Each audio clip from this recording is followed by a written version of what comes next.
الحمدللہ رب العالمین والصلاة والسلام علی سید الانبیاء والمرسلین اما بعد فاعوذ باللہ من الشیطان الرجیم بسم اللہ الرحمن الرحیم۔ سورۃ الفرقان آیت نمبر 34 تک ہمارا کلام ہو چکا ہے۔ 35ویں آیت میں اللہ تبارک و تعالی نے ارشاد فرمایا کہ وَلَقَدْ آتَيْنَا مُوسَى الْكِتَابَ، اور ضرور بے شک ہم نے موسیٰ کو کتاب عطا فرمائی، یعنی توریت عطا فرمائی۔ وَجَعَلْنَا مَعَهُ أَخَاهُ هَارُونَ وَزِيرًا،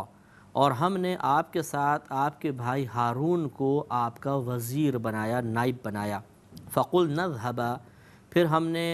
فرمایا کہ تم دونوں جاؤ، إِلَى الْقَوْمِ، ایک ایسی قوم کی طرف، الَّذِينَ كَذَّبُوا بِآيَاتِنَا، جنہوں نے جھٹلایا ہے ہماری آیات کو، یعنی فرعون اور فرعونیوں کے پاس تم دونوں جاؤ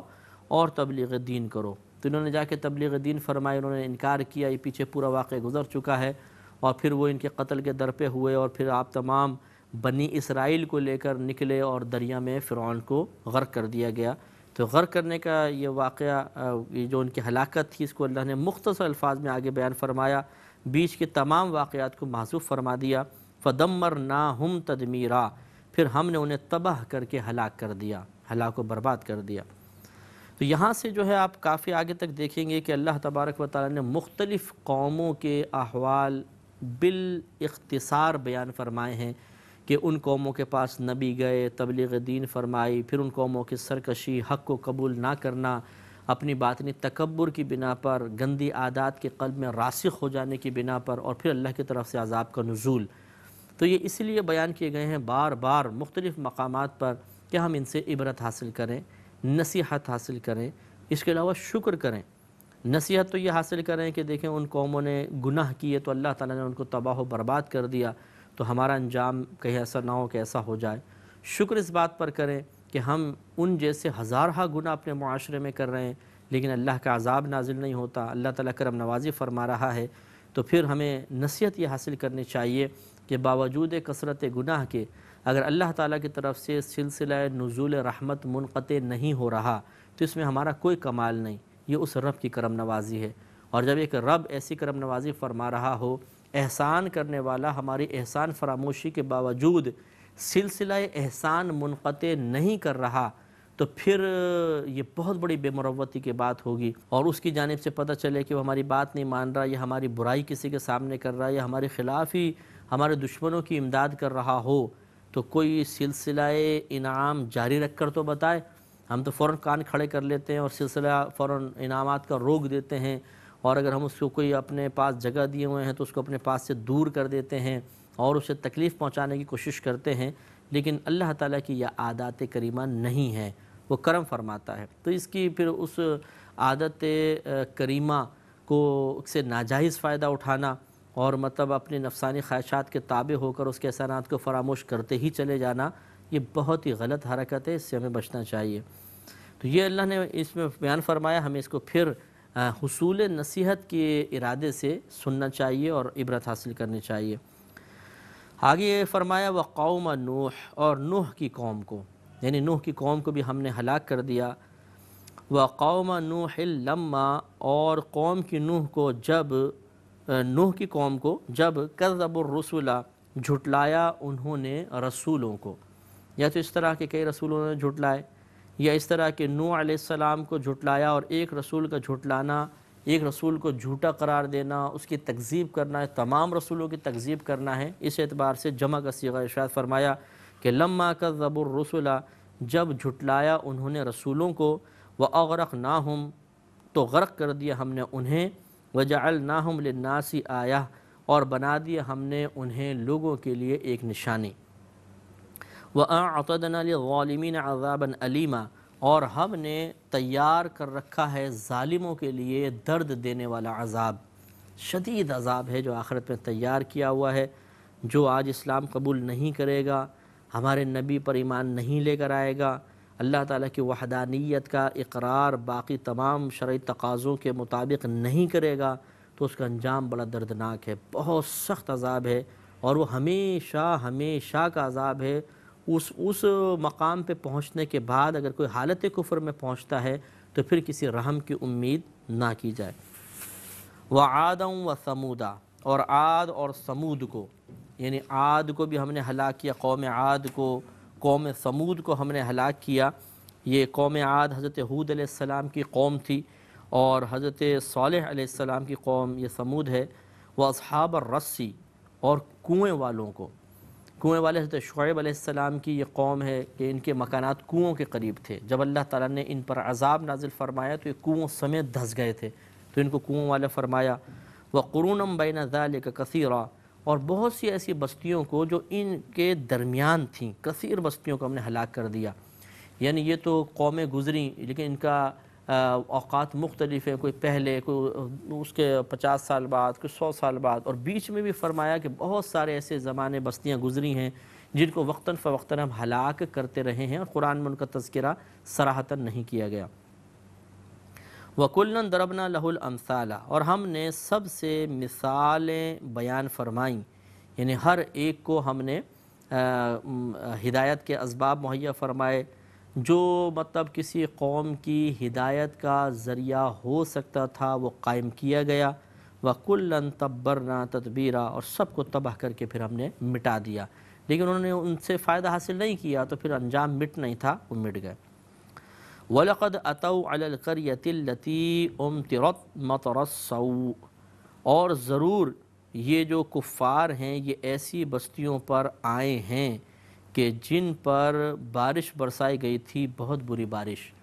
یعنی پتھروں کی بارش ہوئی تھی۔ یہ قوم لوط مراد ہے کہ 5 ان کی بستیاں تھیں۔ صدوم ان میں سب سے بڑی بستی کا نام تھا،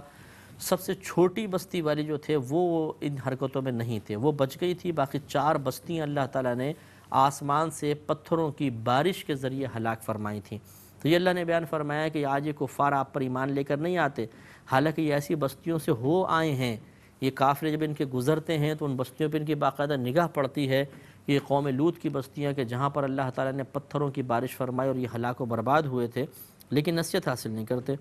افلم یکونوا یرونہا، کیا تو پس یہ انہیں نہیں دیکھتے ہیں ان کے نشانات کھنڈروں کو۔ پھر آگے اللہ نے خود وجہ بیان کر دی کہ کیوں یہ نہیں سمجھتے ہیں، کیوں نصیحت حاصل نہیں کرتے ہیں، کیوں عبرت حاصل نہیں کرتے ہیں۔ ارشاد فرمایا بل کانوا لا یرجون نشورا، بلکہ انہیں دوبارہ اٹھنے کی امید ہی نہیں ہے، یعنی اس لیے بے پرواہی طاری ہے کہ اگر کسی کو یقین ہو کہ میں دوبارہ اٹھوں گا تو پھر وہ ایسی چیزوں سے عبرت حاصل کرتا ہے، اور جو یہ یقین کر لے کہ میں نے تو مر کے مٹی میں مل جانا ہے تو کیا پھر وہ نصیحت حاصل کرے گا، کیا وہ پرواہ کرے گا۔ وَإِذَا رَأَوْكَ، اور جب یہ تمہیں دیکھتے ہیں، إِن يَتَّخِذُونَكَ إِلَّا هُزُوًا، تو صرف آپ کو ایک مذاق کا نشانہ ہی بناتے ہیں، یعنی جب یہ حبیب آپ کو دیکھتے ہیں تو مذاق کا نشانہ بناتے ہیں، اس کے علاوہ کچھ نہیں۔ انہیں ہنسی مذاق سوچتا ہے، پچھلی قوموں کو دیکھ کے کوئی نصیحت حاصل نہیں کرتے کہ انہوں نے بھی انبیاء علیہ السلام کی تکذیب کی، ان کو جھٹلایا، ان کی باتیں نہیں مانی تو ہلاک و برباد ہوئے، یہ اس سے کوئی نصیحت حاصل نہیں کرتے ہیں۔ اَهَذَا الَّذِي بَعَثَ اللَّهُ رَسُولًا، بلکہ آپس میں کیا کہتے ہیں کہ کیا یہی ہے وہ کہ جسے اللہ تبارک و تعالی نے رسول بنا کر بھیجا ہے۔ اور پھر یہ کہتے ہیں کہ ان کادا، قریب ہے کہ لَيُضِلُّنَا عَنْ آلِهَتَنَا لَوْلَا أَنْ صَبَرْنَا عَلَيْهَا، قریب ہے کہ یہ ہمیں ہمارے خداؤں سے بہکا دے گا اگر ہم ان پر صبر نہ کرتے۔ یعنی کیا مطلب کہ اگر ہم صبر و تحمل کا مظاہرہ نہ کریں، اپنے سابقہ دین پر ڈٹ کر قائم نہ رہیں، اپنے دل کو وہاں پر مضبوط نہ کر لیں، تو ان کے اندر اتنی صلاحیت ہے، اتنا ٹیلنٹ ہے، ان کے پاس ایسے یقیناً دلائل ہیں کہ یہ ہمیں معاذ اللہ بہکا دیں۔ بہکانے سے مراد مسلمان بنا لیں۔ یہ تو ہم ہی ہیں کہ جو صبر کر کے بیٹھے ہوئے ہیں اور ہم اپنے قلب کو بگڑنے نہیں دیتے ان کے مطابق، اور مطلب اصلاح کی طرف ہم یعنی ان کی طرف مائل نہیں ہوتے، یہ ہمارا کمال ہے، ہم صبر کر کے بیٹھے ہوئے ہیں۔ تو گویا کہ یہ بھی اس بات کا اعتراف کرتے تھے کہ اگر ہم اپنے باطنی عناد پر قائم نہ رہیں تو ان کے پاس ایسے دلائل موجود ہیں کہ یہ ہمیں اپنی طرف مائل کر لیتے اور ہم ان کے ہو جاتے، ان کی اطاعت کر لیتے۔ تو کفار اس بات کو تسلیم کرتے تھے۔ اللہ نے ارشاد فرمایا کہ ٹھیک ہے، اگر تم یہ بات نہیں مانتے ہو، نبی کی طرف نہیں آتے اور اپنے کفر و عناد پر عناداً دشمنی کر کے اور عقل سلیم کو پس پش ڈال کر فطرت سلیمہ کا اعتبار کیے بغیر، فطرت سلیمہ کو دبا کر تم اپنے اسی جہالت پر قائم رہتے ہو، وَسَوْفَ يَعْلَمُونَ حِينَ يَرَوْنَ الْعَذَابَ مَنْ أَضَلُّ سَبِيلًا، تو ان قریب وہ لوگ جان لیں گے جس وقت وہ عذاب کو دیکھیں گے کہ کون بہت زیادہ گمراہ راستے پر ہے۔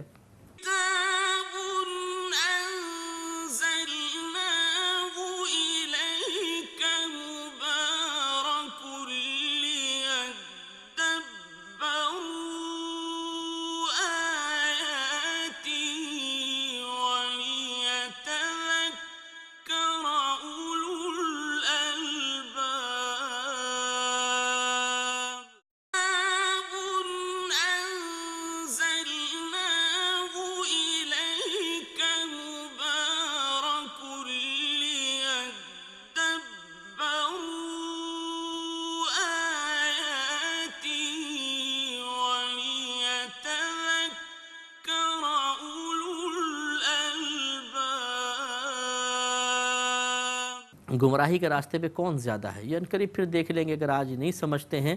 اور ڈٹ کر قائم رہتے ہیں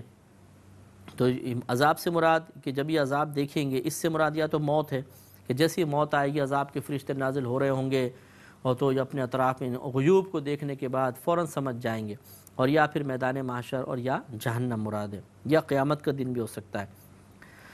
اَرَأَيْتَ مَنِ اتَّخَذَ إِلَٰهَهُ هَوَاهُ، کیا اے حبیب کریم صلی اللہ علیہ وسلم آپ نے اسے نہ دیکھا جس نے اپنے خواہشوں کو، اپنے نفس کی خواہش کو اپنا خدا بنا لیا۔ یہ کفار تھے کہ یہ نفس کی خواہش کو حقیقتاً خدا بنائے ہوئے تھے۔ یہ بعض اوقات ایک پتھر سے بت تراشتے تھے، پھر کوئی اچھا پتھر مل جاتا اسے پھینک دیتے، دوسرا تراش لیا کرتے تھے۔ تو اللہ تعالیٰ نے بیان فرمایا کہ حقیقتاً یہ ان کو بت نہیں سمجھتے، انہوں نے اپنے نفس کو، اپنی خواہشات کو خدا بنا لیا ہے، جو خواہشات کہتی ہیں اس کی اطاعت کرتے ہیں۔ تو یہ انتہائی گمراہی کی بات ہے۔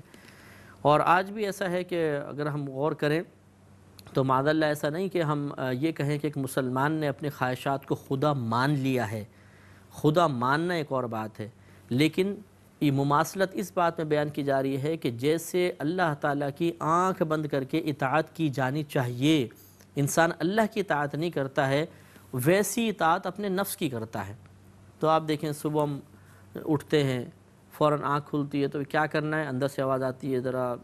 ابھی ذرا منہ وغیرہ دھو، اس کے بعد بریک فاسٹ کریں گے، ناشتہ کرو، ناشتے میں کیا کرنا ہے، پھر اندر سے مشورے ملیں گے، یہ ہونا چاہیے، یہ ہونا چاہیے، یہ ہونا چاہیے۔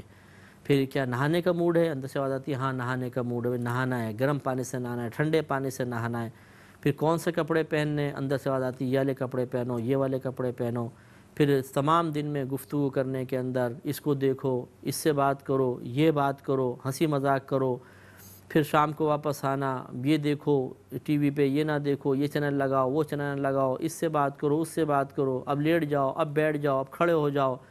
آپ غور کریں گے کہ جو اندر سے مشورے ملتے ہیں نفس کی طرف سے، ہم تمام دن آنکھیں بند کر کے ان کو مانتے ہیں، اچھے ہوں تب بھی مانتے ہیں، برے ہوں تب بھی مانتے ہیں، بیکار قسم کے ہوں تب بھی اطاعت کرتے ہیں۔ تو ہم حقیقتاً اگر دیکھا جائے تو جیسے اللہ کی اطاعت ہونی چاہیے، ایسی بعض اوقات ہم اپنے نفس کی اطاعت کر رہے ہوتے ہیں، اور یہ غیر مناسب ہے۔ نفس کی ہر بات ماننا کوئی گناہ نہیں ہوتا، کیونکہ میں نے پہلے بھی ایک دفعہ بیان میں آپ کو بتایا تھا کہ نفس کی خواہشات 3 طرح کی ہوتی ہیں، ایک بری اور حرام ہے، ان کا پورا کرنا گناہ ہوتا ہے۔ دوسری ہوتی ہیں فضول قسم کی، ان کا پورا کرنا مباح ہوتا ہے، یعنی کریں گے ثواب، کریں گے تو ثواب نہیں، چھوڑیں گے تو کوئی گناہ نہیں۔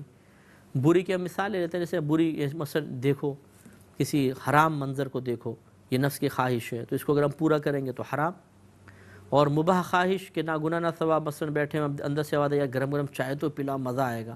تو بھئی آواز آئے گا بھئی چائے پلانا، گرم چائے، اب چائے پی رہے ہیں، بڑا مزہ، لطف، ہم کہتے ہیں بڑا مزہ آ رہا ہے چائے پیتے، آپ کو نہیں، یہ نفس کو مزہ آ رہا ہوتا ہے، لذت اس کو مل رہی ہوتی ہے، مزہ اس کو مل رہا ہوتا ہے۔ یہ لیکن ایک مباح خواہش ہے، چائے گرم چائے پینا کوئی گناہ نہیں، نہ ثواب کا کام ہے، مباح خواہش، ان کو پورا کرنا گناہ ہے، ثواب نہیں۔ اور تیسرا ہوتا ہے اچھی خواہشات، نیک خواہشات، مثلا آپ بیٹھے میں اب اندر سے آواز آئی ہے درود شریف پڑھنا چاہیے، تو آپ نے پڑھ دیا، اور نفس کوئی مزاحمت نہیں کر رہا، نفس اس پہ راضی ہے، تو بری خواہش کا پورا کرنا یہ تو حرام ہی ہوتا ہے۔ اور جو نیک خواہش ہے اسے پورا کرنا باعث ثواب ضرور ہوتا ہے، لیکن اس میں نفس کی چال یہ ہوتی ہے، میں نے آپ کو بتایا تھا کہ یہ کسی بڑے نیک عمل سے ہٹا کر آپ کو چھوٹے عمل پر مطمئن کرے گا۔ مثلا آپ کا دل چاہے گا کہ چلو نماز پڑھتا ہوں، اب نماز میں وضو بھی کرنا ہوگا، پھر مصلی بچھانا، پھر 2 رکعت نماز، مشقت ہے، فوراً اندر سے مشورہ ملے گا کہ قرآن پاک پڑھ لو، تو بیٹھے بیٹھے اگر بیٹھے ہوئے درود شریف پڑھ لو تو کیا حرج ہے، تو مشقت سے بچانا چاہتا ہے، اس وقت ہم کہتے ہیں ہاں چلو درود شریف پڑھ لیتے ہیں، اب یہ بڑے افضل ہے، تسبیح لیے شروع ہو گئے، لیکن نفس کے لیے بڑا آسان عمل ہے، تو یہ ایک نیکی کی ہی دعوت ہے، لیکن بڑے نیک عمل کے مقابلے میں ہے۔ تو یہ اس پر بھی ہمیں غور کرنا چاہیے کہ حرام تو پوری کرنی ہی نہیں کرنی، بالکل نہیں کرنی ہے، پوری نہیں ہونی چاہیے۔ اور نیک خواہش میں بھی غور کریں کہ اگر کسی بڑے نیک عمل کے مقابلے میں ہے تو پھر بڑے نیک عمل کو اختیار کریں، چھوٹے کو چھوڑ دیں، تاکہ نفس کی مخالفت لازم آئے۔ اب رہی مباح خواہشات کے پورا کرنا، نہ گناہ نہ ثواب، اس کے بارے میں علماء نے فرمایا کہ اگر آپ انہیں پورا کریں گے تو جیسے ایک چھوٹا بچہ ہوتا ہے کہ آپ اس کی ایک جائز خواہش پوری کریں، 2 کریں، 3 کریں، تو کل وہ ناجائز خواہش پوری کروانے پر دلیر اور جرت مند ہو جائے گا۔ اس وقت وہ یہ نہیں مانے گا کہ آپ اسے کہیں کہ نہیں وہ خواہشات ٹھیک تھیں، یہ حرام ہے، اس سے رک جاؤ،